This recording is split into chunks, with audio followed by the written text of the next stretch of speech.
Bonando si blum ti weme boa. Wedien we nazo. We udien misi ogande. Ene uturo zanzandion. Mi dre alo mi tonda ho. Bo ale awa nu yo yo do pezan mi tonle. Mi ne adre alo mi tonda ho. Bo le ablo nu yo yo do pezan mi tonle. Mi wa go alo nu do ko mi tonle. Do Jésus Christ Nazareth on sinko. Amen. Amen. Amen. Bojijai, bodo to proclame la bodo mina ipa mao. Vais bien gloire de soi écouter cette parole avant que nous allons louer le Seigneur. Alléluia. Amen.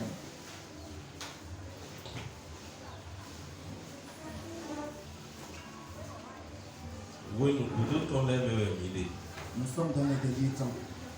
Oui, nous pouvons ton lait me Nous sommes dans les derniers temps.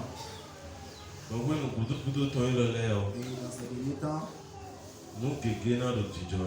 il y a beaucoup de choses qui seront en train de se passer. Bon, nous l'avons carré dijoy. Et les choses se passent réellement. Bon, oui, nous et vers où? Et les temps sont difficiles. Oui, nous pouvons ton lait à 100, nous pouvons ton lait à 100, nous pouvons ton Dans les lait. derniers jours, Et bon, oui, nous vers où? et c'est difficile. Oui, nous quand vers où? Ici, ces temps sont difficiles. Moi, on dit souhait d'or, au coton même. C'est le Seigneur lui-même qui l'a dit dans sa parole. Moi, on dit souhait d'or, au coton C'est même. le Seigneur lui-même qui a dit cela dans sa parole. As entendu, mi blan beaucoup de noms. Les 3 jours de jeûne et prière, Mais ouais, t'es ton mère. Ah ouais, t'es ton mère. tu n'es pas venu. Là, mi se faut gégé. On a entendu beaucoup de choses. Avant, as entendu ton laisse pour les messieurs, donc on les vers où mi caille. Les derniers temps, les choses qui vont se passer dans la nuit, Oui, nous vers où vers midi. nous sommes dans les derniers temps, les temps difficiles. Aka tonto oui nous vers où nous et nous pico elle est où. Et si vous allez considérer et tenir compte de ce que vous traversez comme de situation, Bah il a mis ton dijon vers des moments de l'air dio. et que vos cœurs sont appesantis sur les difficultés que vous traversez, Aïe a mis ton dijon nous nous pico elle est dio. et que votre cœur est pensé, est figé sur ce qui vous arrive, Mina qu'on va pas c'est pour tout maintenant. vous allez rater le ciel. Aïe a mis ton nous nous pico elle est dio. Si vos cœurs sont figés sur ce qui vous arrive comme des situations, Mina qu'on va pas c'est pour tout maintenant. vous allez passer à côté de la vie éternelle. Alléluia. Amen. Mi quelqu'un mi d'auto. Je vous prie, écoutez. Oui nous vers où l'aime midi. Nous sommes dans les temps difficiles. Mi d'auto doya. Nous écoutons. Mi quelqu'un mi d'auto doya. Oui nous vers où l'aime midi. Nous sommes dans les temps difficiles. Et mi tele ouais nous dit doya. Ce n'est pas nous qui le disons. Comment vous ton ouais do?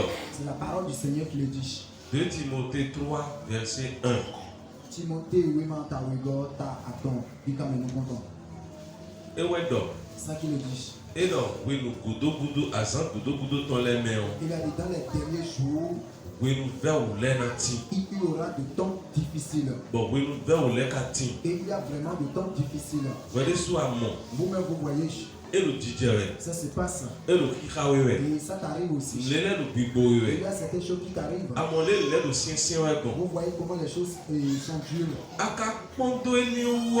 Et si vous allez tenir compte de ces choses, Anayi gudo. vous allez reculer. Si Apondo oui nous vers où l'air wo. vous tenez compte des temps difficiles, Le le bibowe l'air wo. vous tenez compte de ce qui t'arrive, Anayi gudo. tu vas te reculer. Bon, anak baba, enlèvement, ouais. Tu vas rater l'enlèvement.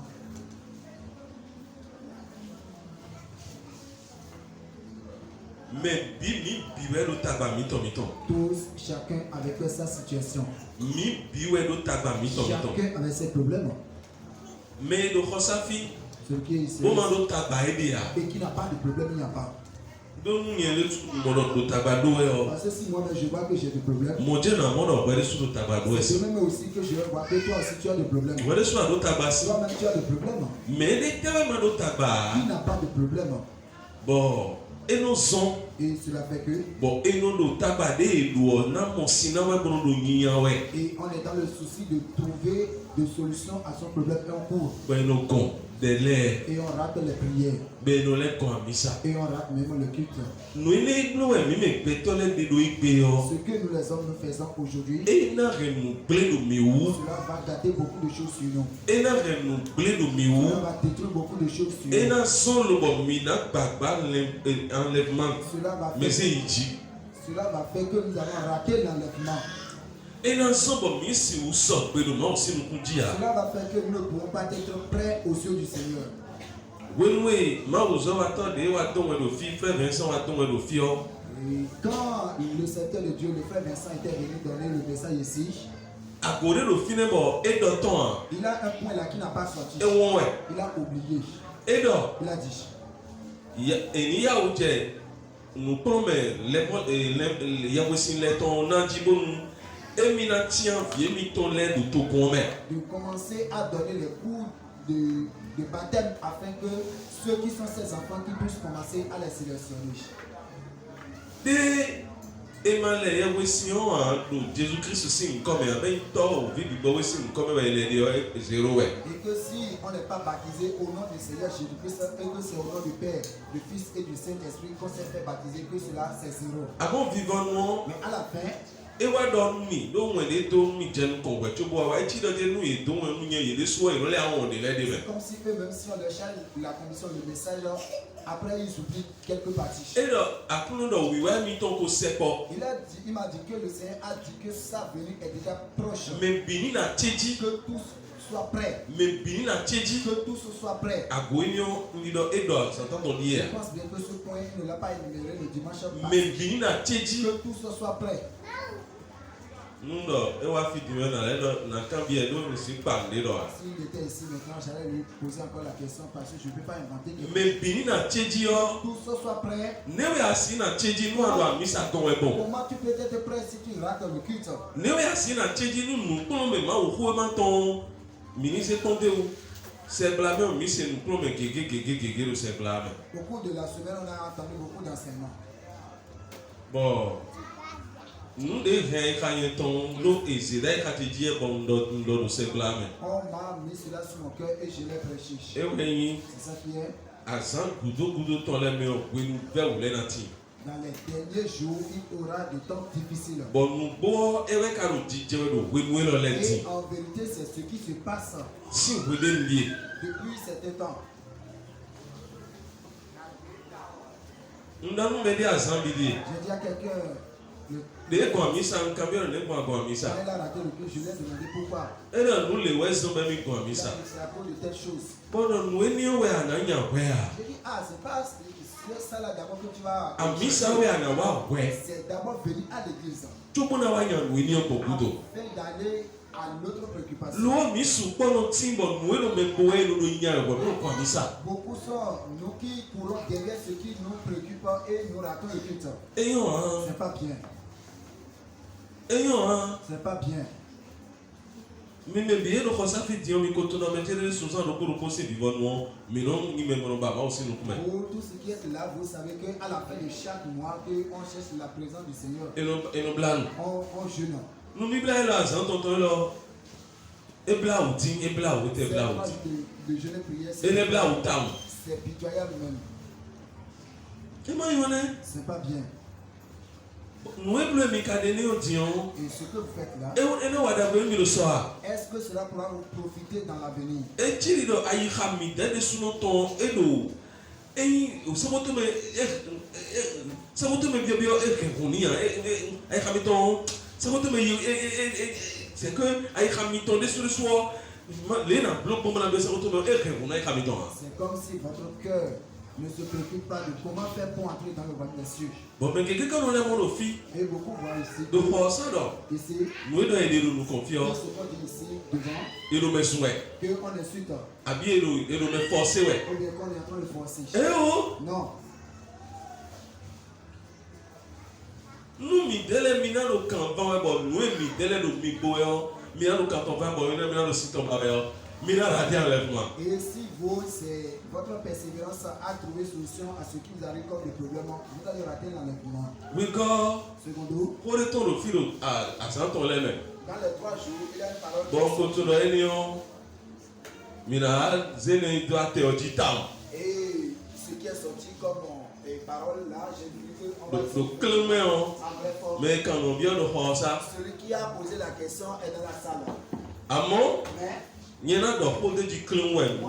Donc, vous voulez dans cette étang, boy, dans d'autres titres. je vais l'aborder en bref, mais il y aura un jour où on va faire un programme spécial pour aborder ce sujet-là. C'est quel sujet? Et là, tu Il dis, a dit, faut des micros dans nous, mais il m'a ou ça va t'en abîmer, il m'a ou faut d'autres, faut des micros dans nous, mais va c'est nous, il y a eu comme boudor, mais il y a quoi nous toucher, il est où? que si ce qu'il est parti dire au secteur Dieu ou bien au prédicateur et que le prédicateur maintenant il prend et ce message bien ce qu'il a dit et il met ça, il insère ça dans sa prédication pour prêcher que lui cela ne le touche pas. Des assumptions, oui, mais des adjectifs, nous donnons, oui. Que est-ce une maladie que de lui dire? Nous faisons ça, J'étais là. nous n'avons aucun droit. J'ai pas. Mais quand nous les donnons dans son voyage, nous disons. Ceux qui étaient là lui ont dit que c'est une maladie. Bon, il y a d'autres trop Et ils trop. ont dit la vérité. Nous avons fait bénir des il doit boire dire à quoi, il doit faire trop long quoi. J'ai vu que cette réponse qu'ils ont donnée, ce n'est pas une réponse Comment vous mettez au final? ça m'a réjoui le cœur là. Nous boire. C'est vérité. Mais sous nos modes maintenant, nous aimons qu'on donne mais il m'a ou qu'on donne tolère, nous aimons nous et sans doute il y a au commun, il nous faut mettre dans la bien mis dans le fond mais c'est d'interdit. Beaucoup de gens ça, ils considèrent que quand ils viennent voir l'homme de Dieu ou bien un berger ou bien un prédicateur, ils leur exposent un problème ou ils leur posent un problème et que le prédicateur maintenant, pour prêcher, il insère ça dans sa prédication, il considère que le berger ou bien le secteur de Dieu l'insulte ou bien l'expose. Amen. Mais When we hear what talk and what do we on kotu ya be. pendant que le prédicateur est en train de prêcher, il n'a pas prononcé ton nom. E yo nu kotu Il n'a ya. pas prononcé ton nom. Bodo bi do le nu mi ya. Pour que toi tu lui as dit telle chose. Alléluia. Amen. Alléluia. Amen. Yo. Kuje mi no ti o nko jo ko le tete o no ti kuje o. Alléluia. Mais nous y a quoi de Celui qui prêche. et yo nu kotu do boy do ko le nu mi Il n'a ya. pas prononcé ton nom pour dire que c'est toi qui l'as dit. Nu wi de swa je di do ti o. Si toi-même tu te publies, We de swa de we de ba. c'est toi-même qui t'es fait De dévoiler. mi do le ka nu kontan abi mi do le ka ma ko do to ba e se ko bodo ye ho be. Tu as dit telle chose au secteur de Dieu, tu as dit telle chose au prédicateur, il a inséré ça dans sa prédication. Nye igbe yebo ndo ko ndo do so ya bi asan ton di. Asan teje ni ka do ko do fi. Vendredi. Ndo nous sommes le mois son we be le mo ta we ka son di. Je dis que c'est une maladie et c'est pourquoi c'est comme ça. When ne do ni le ni o. Pendant qu'on a cette pensée, Ye no mo ye de do nu glo. il se voit en cachette. Ni asan ni o do dije do khosafio. Si cette maladie est bas sur place, Ye no mo ye de do nu il glo. se voit en cachette. Bono critiquer hoinio. Pour critiquer la prédication. Bono idonu me di odo ti de ho mi do ni o we se do ye ho mo do. Pour dire, pour pas dire voir le prédicateur, donc pour dire à l'autre que c'est ce que il lui a dit en cachette que lui est venu insérer dans la prédication. Asonde souhait. C'est une véritable gangrène. Bon, il y a un pont, mais le mau croissant, mais mau croissant, c'est un peu, et le moins de mots, et qu'étant, et le moins de mots, mais il y a un bon, et le y croissant, et il croit le tout, et le son y a. Et on considère celui qui est en train de prêcher comme son ennemi et la parole qui sort de sa bouche, on ne reçoit plus. Bon, et personne met ton timon. Et sa vie reste comme ça. Bon, les croissants, Dieu, mais bon, on va se retrouver, mais où personne met ton Et timon. tel que la parole va transformer, tel que la parole va changer la vie. Bon, non, comptez au repos. Et j'ai donné l'exemple. Faut donner ton et là, J'ai dit, je vais on dire. doit faire venir le vendredi, au fil, on doit donner l'eau et des. C'est ce que j'ai dit. Donne ton et là, non, mais le roi, Parce que celui qui a parlé, et le roton, il a parlé. mais mon coup de où. Mais j'ai compris. Donne ton et là, non. J'ai dit que moi, il a dit pour moi. Alléluia. Amen. Nous sommes dans un ton. C'est pourquoi il a dit pour moi. Non, beto de wa compter. Si quelqu'un vient me voir, Nous, je suis aussi. Beto de wa compter. quelqu'un vient me voir Pour donner mi problème de doyer à sous-ameton. Sous-ameton de horreur. pour me parler du mari de lui qui vient coucher avec elle ou avec lui. Bon, moi c'est quoi ni bon, on le faut, man,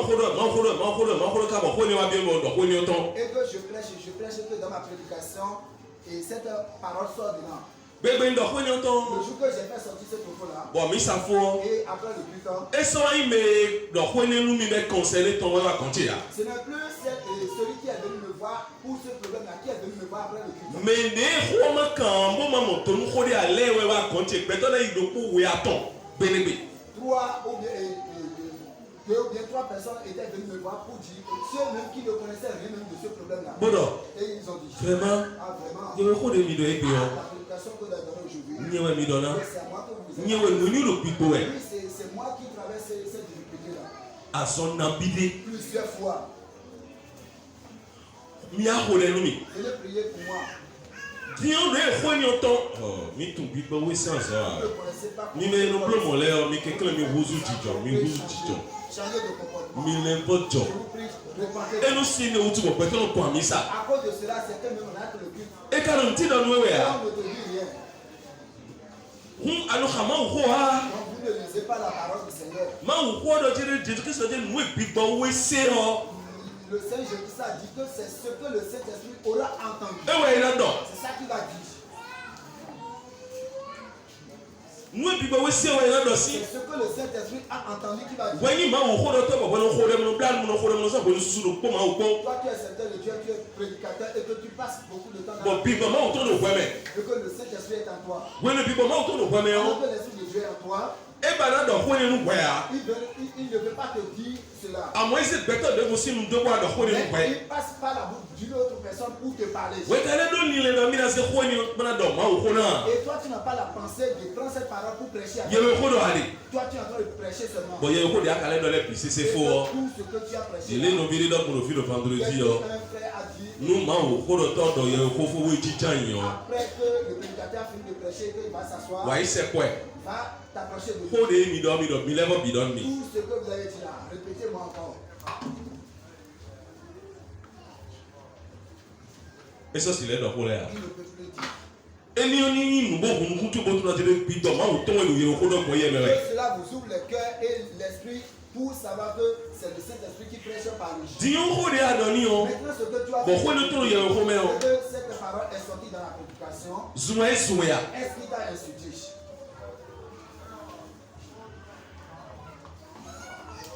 Maman, pour mon tambour, maman, 501, 501. Pour mon tambour, à mon tambour, elle m'a yonné. Aïe, tu bon, tu t'es bon, du son niveau. Bon, la dit, j'aime beau. Bon, mi tena nous confie, bon, mi na ndo ine do ete kote kon mi me ko le a. Mi te yo povo mi teni. Bon, mi na ine do mi we a. E mo so pe ne. Alléluia. Amen. Hein?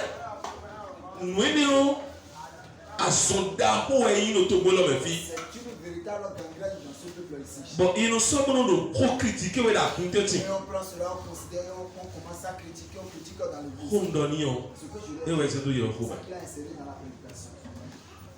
Beto de voler pas d'or. Ho de conseiller tomber dans dire. Et d'autres personnes ont dit que ce qu'il est enseigné et qu'on a prêché, c'est ça que ça a entraîné le bagage maintenant. Bon, ho ni wa to yo ko me. Et que cela est rentré dans la prédication.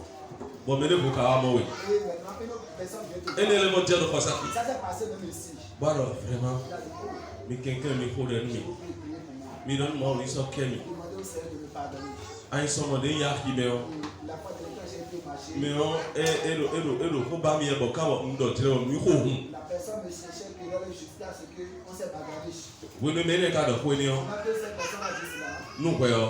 tu as dit ça. Me do ho nu kwe je nu ko. Celui qui t'a déjà dit ça au premier abord, Eye vo ali vo di we ye so do. il a dit cela dans un autre paramètre. Lo si se we ka na Mais ça donnait fruit, ça portait do pesan de voler me. dans une autre vie. Bo bigbo we do na corriger Et we. le Saint-Esprit veut corriger cela. Nu kwe no kono ke we situation ni le me ma no vesi mi do kono ke we Je ne o. pense pas que c'est toi seul qui est dans cette situation. Nu kwe wa do kwe C'est ton. toi qui viens dire pour toi. E we binu e no do ha. C'est pas en tout temps qu'on dit cela. Ele ye ho ko binu ton ha. C'est pas dans toute la prédication. E mo ye ho ko binu ton ne. C'est pas pendant toutes les prédications. E dan wa ko be ni o to ye ho me o. Quand la sonde que cela rentre dans la prédication. Ana to corriger bo de bo me de pour situation ma o na le para corriger ton C'est si. pour que tu te corriges et que l'Esprit du Seigneur puisse passer par là aussi pour corriger d'autres Mi personnes. mo nu kun je o. Sachez-le. Bono asrenio mi kekle bono mi desi mi debe. Et que cette maladie dégagez-la de votre fiche. Enyo nwe do. C'est- Bate mon frère de bono do ma ho do ho to ene doni. Même si c'est bon, tout frère qui prêche va lui dire tes problèmes. Ni e setilo. Si lui prend maintenant, Boy mo sato. et qu'il va voir ça, Eyi mo sinsu. il va sentir, Eyi mo koku. il va comprendre. Boy lo tira wewe o. Là, il guérit pas. Me mi o fone si. Là, c'est autre chose. E kele mi o ga blo mo an. Et la personne ne va pas faire comme ça. Mu mi tun pigbo we si onso de bo ame. Vous ne connaissez pas l'œuvre du Saint-Esprit. No yero no pigbo we mi tun onso to de bo ame. Le Saint-Esprit, vous ne connaissez pas son œuvre. We fo eni o de do. Nu e pigbo we si era do. Ce verset qui a E dit be o mu nyere su na do amonu kun ja utam. que le Saint-Esprit, que c'est ce qu'il entendra qui viendra dire, ça a été difficile pour moi de comprendre. Bon unha. J'ai lu, j'ai relu, Unoha. je lis. Kono ntewe kana Je se. dis, mais qu'est-ce qu'il va entendre? To kere si ho we a. Est-ce que c'est seulement la parole de Eme Dieu? eme ye maka ito a. Voici que, mais c'est lui qui est le Père. E o tun si. C'est lui qui connaît déjà. Mais Ntewe na lewo se. qu'est-ce qu'il va encore entendre? Ngbo e to na le do ho ni. C'est vrai, le Père va le E do parler. ko je we. C'est lui-même. Lo mo wo mu butu we si Parce tu ya. que l'éternel Dieu, il est insondable. Yesi utu ma wa. On ne peut pas connaître Dieu. Nu butu we. Il est insondable. Eno de nu kumele to no de nu kumele to we. Il a des facettes.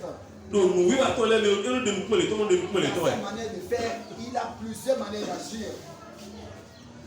Alléluia. Amen. Alléluia. Amen. Mi kekle. Je vous prêche Aso mo nko to le mi ma so jero to gbe lo me fi o. que cette maladie soit guérie de vous et que ce peuple ne soit pas dans ce mal encore. Mi do me de se ku bo susu mi de. Ayez de l'humilité et effacez-vous. Bo yi pe nu eni do honu mi bonu mi ni le bojo. Et acceptez qu'on vous parle et afin que vous puissiez vous repentir Bo mi busu. et changer. Bonu ni le mi to le o. Et que vos De pensées mi no di do ene le que o. vous avez, Ni mi za so ike. puissiez le balayer de vous. Gbe nu ko fo. Les temps sont déjà faits. Gbe nu ko fo. Les temps sont faits. Me no ma wo ko do e. Celui qui prêche E no ni le de khawe ya. n'a aucune pensée E do nde kon ko ya. contre toi. E do susu we ya. E do nde budon we ya. We ka se ni no me ni o pon ko ye. Toi, maintenant, tu prends cette attitude. Bonu kan ho lo. Et si laisse Pe ka di lo. Be ye busi fi lo. lui disparaît. Ana waja via ti lo je ke ne ko le gboko to mi le to yin bo mi le ti ayi. Toi, tu as commencé à pleurer. Et quand on déclare, oui, hein. Que ton pasteur, il est parti. Que Bele toi, so so ne. c'est toi-même qui t'a créé le problème. Ye do mi ni ti o popo bi do wo do mi ti o popo bi do wo. Ne ko te mi ka ti o popo bi do On ta. nous a dit maintenant d'être comme, de devenir comme des petits enfants. Quand est-ce que nous allons devenir comme des petits enfants? We ten we mi na ti o popo bi do. Quand allons devenir comme des petits Ni ko enfants? fi pepe bi le Vous bo. voyez les petits enfants, Mu ye me ne le do fi ni o me ye me wa mi sa pe le di. Ye me ni le do fi ni o. ceux qui sont ici là maintenant.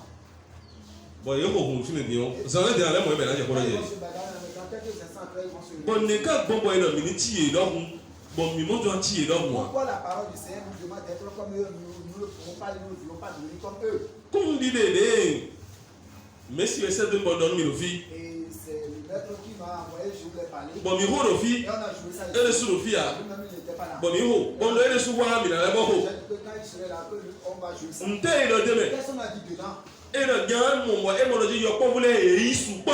Il a dit que les enfants sont enlevés en beaucoup de nombre. Bon, me ho pe video e edida. Me ho pe video. Que d'adultes qui étaient enlevés. Me pe video le susu ye wesi. Que des chefs d'adultes Ye susu ye de wesi. se sont effacés. Nde so de nu ye, nde so e so so nu le de so yelo na. Ni ama ti mo a. Si tu n'es pas comme ça, Ni ama ti mo a. si tu n'es pas Bo comme ça, gan ho. et quand la tempête va Bo sonner, gan ho. et quand le va Ako sonner, imbe ame. il n'a pas. Ni nu we go to e na blo nu abi nu we go to e na do no tutu yo. Balance ne du ko me na do la so ana yo. Pe ni yo ako imbe ame. Considère ce que ton prochain t'a fait ou bien t'a dit et que cela te fait malheur quand la tempête va sonner, tu le comprends. Beni a o se ta kame. Et que tu mets ça dans A o ta se da yi kame. et tu mets ça dans Bana ta no ni ko e. et que tu penses.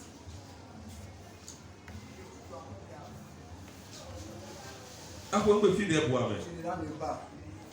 Mini bo ma ta e mu ni Donc, o je we. vous prie, ne nous amusons pas. Mini ma ta e mu ni o Ne we. nous amusons pas comme ça. Asante gbogbo ẹwọ ìfọ ìbìnà tó lọ pé nílẹ náà mi náà hà yìí. Et d'autres jours, les versets à l'appui, on va prêcher sur ça, on va lire. Níwèé gọ́ọ̀dì ń lomi mọ́ ló tó kun ẹ̀fí ọ́. Le second point, ce que je constate dans ce peuple, Mi ló dọ̀. nous le disons, Àmọ́ ìwẹ̀ ń pèlégì gan mi tó lẹ̀. ça qui est le manque de Christ. Mi tẹ́nà kó máa lọ dọ̀ wá. Nous n'allons cesser de le dire. Mina no do. Nous allons le dire. Flimi. Dis-moi le potin. Bon, mina photocopier. Assis, les peuples. Tout verse ton dos. 6 pages, 7 pages. Mais il faut copier mon amant. Mais au moins, moment où 7 ouais. Et c'est un message que le Seigneur a envoyé. Et c'est pas bien, c'est pas comme ça. On va essayer de reproduire et vous le distribuer. Ni ma ou do khode. Si le Seigneur dit quelque chose. Bon, répétons des enfants tout ton, répétons des enfants tout ton. Moi qui suis poussière, toi aussi qui es poussière. Mais à ça, on est modèle nous Dieu nous bloquer. Prenons cette parole pour faire en ce que. Elle ne m'a pas de nous comprendre. Ça ne serait pas facile pour nous devant lui. Elle ne m'a pas de nous On ne comprendre. peut pas s'en sortir d'affaire. Ah. Non ci di dire mi non lo si siamo non lo dico non lo si siamo di due mi te mi delle lo mi non mo dire mi no ya ton mi è. C'est comme si quand nous prions à notre déployer, nous disons, nous insistons, certaines personnes d'entre vous pensent que nous sommes en train de vous mettre de pression. Ah so mi te to aussi. C'est notre œuvre, c'est notre Bon mi non no abi ne mi grand board of bonti. Comment on va dire maintenant encore? De bo no do fo bon wa yin do fo bon. C'est pas tel que moi je parle que vous parlez aussi. De yin do fo bon bo no do fo bon. C'est pas tel que moi je parle que tu parles aussi. Mais non no ya ko nu confile le iru pour do fo bon vous voyez. Chacun prêche selon sa manière. De se do bona do bon nu yi de so no ya no ti agbaza mo do mi mo to na. Si c'est eux, mais moi dans la chair qui prêche, moi je ne sais pas. Nu yi no ho le nu bo to bo no bla nu to mo wa nu confile bo no do ya wo mo to na. Ils prient et je ne véritablement avant de venir ici. Nye to wa Je yen ne to. sais pas, moi je connais le mien. Nous sommes bon, il y a un point d'adidobé, nous sommes à l'Okamado Cité, bon, nous sommes filles. C'est pour ça, c'est pourquoi si je veux prêcher, je mets mon téléphone ici Bon, nous y pité, mais et j'enregistre tout bon, nous les auto. et je réécoute après. Mi me le contact te dit là, le fille, bino mo bon, ça de me dit. Vous qui avez mon contact ici, j'ai Nous les auto. et je réécoute encore. Tout le monde sait de me. Avant de vous Bon, nous quand il est bien, nous croyons les cartons, il est soutien d'or. et je me pose la question de savoir, mais ces choses qui sont sorties là, est-ce que c'est moi-même qui les dis? Nous disons les bons nous tombons dans tout l'or. Il y a certaines choses qui sortent même, dont moi-même je n'ai pas la connaissance. Bon, on va se bibeli. Et je vais prendre la Bon, la titaille. pour m'asseoir, Bon, la kéti khoué les temps. méditer et fouiller bien cette parole. Beaucoup de mots, oui, c'est ça. Et je vois l'éclair.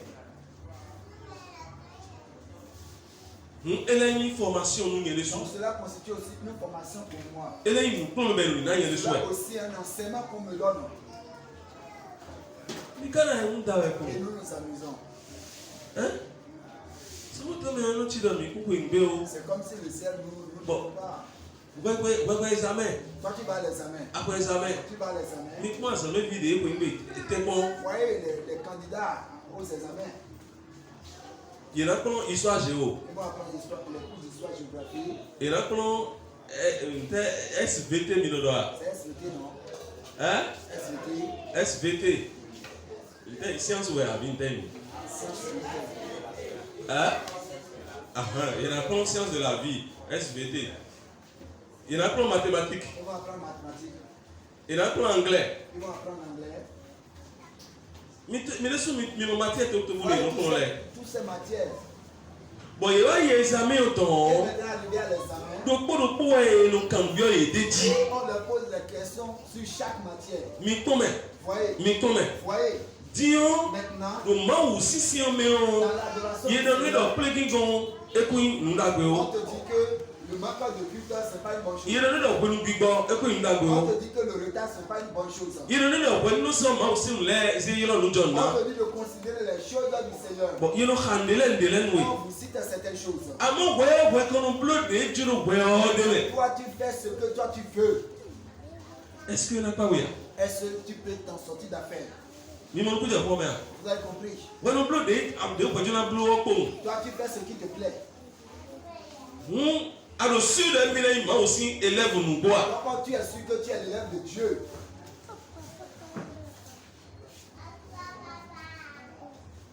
Quelqu'un. je vous prie. Pour les goemino dio. Vos essences Et voilà, nous me débois. ne fait pas du bien, pas du tout. Nous avons un petit peu de bon et ni was bon, ni un coton bible. Nous avons aussi. qu'ils n'ont qu'à faire leur travail. Nga Moi, je tu ti connais rien. anti tu an bibi. Je ne connais rien.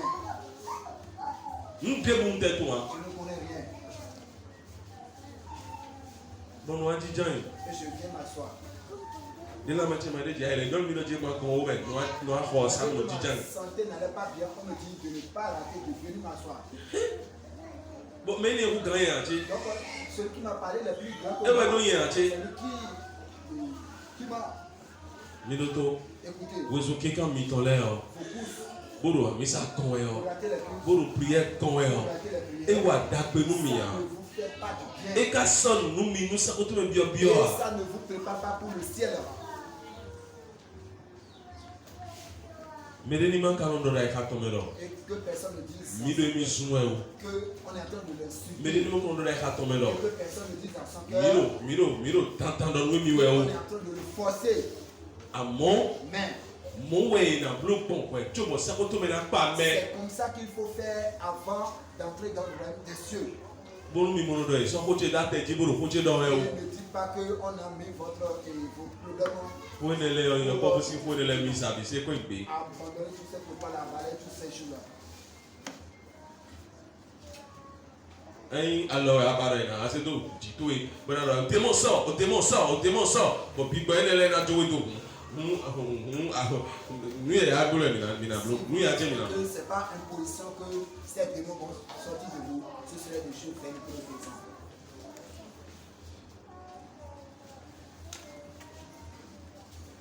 Nu yẹ ajẹ mina blo si. Ce serait des choses faites que nous avons fait. Do kó wẹnu tó kanu mẹ si C'est la parole qui délivre. kó wẹnu tó kanu mẹ si. C'est la parole qui délivre. E ma yin o demo sọ gbigbigbigbigbi gbó bá gbó gbẹtẹrẹ nu yin wọn na gbẹtẹrẹ nu mi nílẹ mọ ẹnu fi yin yẹ lọ Aime les Bon. spectacles de délivrance aujourd'hui. ewe me susu no biblo wa egbe oro me le séduit na wa egbe ero me le séduit ero me le kọrọ na wa egbe Séduire les gens avec eux. nkekle Je vous prie. sakoto me ọdún vivẹde Le ciel est très très important. nwéyìn nùgbọ́nà dún àlè nù pẹ̀tọ́ ero bidọ́ wẹ̀ Ce qui va empêcher l'homme d'entrer, on est en train de dire tout. ero bidọ́ wẹ̀ On donne tous les détails. mi de sùn mi kpọ́n Vous me voyez. pẹ̀tọ́ lọ kú Et les gens ero meurent. kú kpọ́n Les gens meurent seulement. ero kú kpọ́n Ils meurent seulement. ero do mliya lẹ ero do kamion lẹ ero do moto dako lẹ pẹ̀lú kú jo bidọ́ Et ils meurent, ils laissent tout. ero do kú iná bi de bẹ̀rù kú jo Ils ont bidọ́ des maisons. Ils n'ont bien pas à ils faire. et viennent rentrer dans le cercueil. bọ̀ gígó ọjẹ́ bá pẹ̀tọ́ mi rẹ̀ kú Et kàn là, jí après, on cherche sur cette terre. mais kana na bana dúọ Et celui qui va donner que tu puisses manger. mais de na na bana dúọ Celui qui va te donner à manger. ero pẹ̀ Il est vivant. eye ero pẹ̀ Il est vivant. edzowe do a Il ne t'a pas abandonné. eka do na dzowe do Il ya ne t'abandonnera pas. àtàmúlò ẹwẹ́ nu yà xẹ́rọ Si títú tu yìí dors, c'est lui qui te protège. àfọwọ́ ẹnu náà bẹ̀ Si fọ̀fọ́ bá nù tu te fọ́ réveilles, c'est lui qui te donne la force. ayiyọ ẹwẹ́ nu náà bẹ̀ bọ̀ àná Si yìí tu vas, c'est lui qui t'aide et tu vas. alẹ́kọ̀ọ́ bọ̀ wáyé ẹwẹ́ náà bá nù lẹ́kọ̀ọ́ bọ̀ wa C'est lui qui fait que tu retournes. bọ̀ C'est ce- tẹ́wẹ̀ akana do yin nya wẹ̀ bọ̀ eye àmàlà sì wúlí bọ̀ nù yẹ à Qu'est-ce que tu seras en train de chasser jusqu'à ce que tu vas l'abandonner, que tu ne peux pas l'adorer?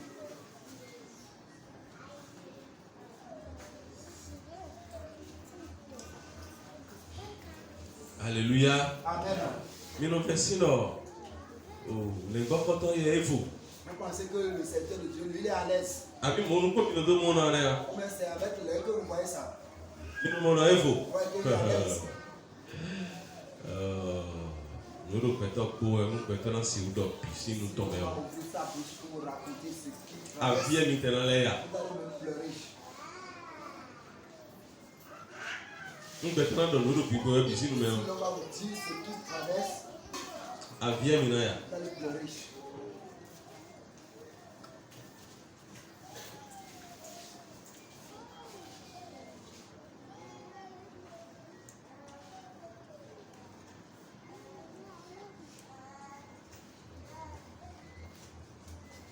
Eka plau, C'est pitoyable. e plau. C'est pitoyable. Lobi, enyon po, pẹ̀tọ́ náà dọ̀ nínú mẹ́ ní wọn. C'est pas bon, chers frères et sœurs, qui ont cette attitude, ce comportement. So Jésù Kristi Nazareth kan sí nǹkan mẹ́. Au nom du Seigneur Jésus-Christ. Bó tí tẹ̀ náà fọ̀ tó yìí. Faites bien vouloir vous lever sur le Bó pied. kẹ̀kẹ́. Et je vous prie. Bó nu àyíká tó ní wà máa kọ̀. Et que votre cœur revienne au Seigneur. Nde dɔnu mi wɛ ɛmi kpɔkɔ de Mais moi, aux hommes, ils sont sentis, ben, non, mais il faut Que nommer. le Saint-Esprit Faut nommer, non. cette alimentation Des, non, mais il y a nous a donné faut pas t'acquis des c'est une souhaits. parole très importante.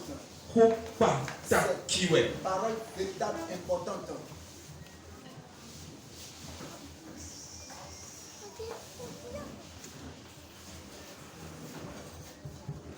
Faut pas t'acquis, ouais. C'est des paroles importantes.